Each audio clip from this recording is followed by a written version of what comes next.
নমস্কার বন্ধুরা, মহাকুম্ভ মেলার পবিত্র স্নান সেরে আমরা যখন শক্তিগড় এসে পৌঁছেছি তখন হালকা হালকা বৃষ্টি হচ্ছে আর সন্ধে হয়ে গেছে। শক্তিগড়ে আপনারা জানেন সবাই ল্যাংচা বিখ্যাত, তবে ল্যাংচা মহলে ল্যাংচার সাথে সাথে ঝালমুড়ি এবং ভেজ স্ন্যাক্সের ডিপার্টমেন্ট খোলা রয়েছে।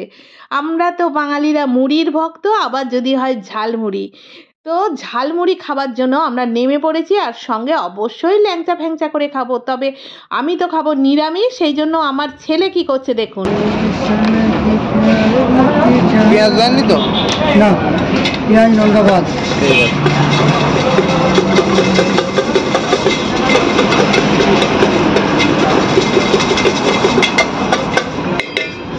হ্যাঁ বন্ধুরা, যেহেতু আমি নিরামিষ খাবো সেই জন্য আমার ছেলে একদম দাঁড়িয়ে থেকে পেঁয়াজ বাদ দিয়ে ঝালমুড়িটা মাখানো করাচ্ছে আমার জন্য।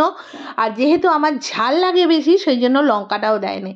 আমার ঝালমুড়ি রেডি হয়ে গেল। সত্যি ঝালমুড়ি মাখার যে গন্ধ, সেই গন্ধ তো আমরাই বুঝি একমাত্র বাঙালিরা। দেখুন কত সুন্দর তৈরি করেছে।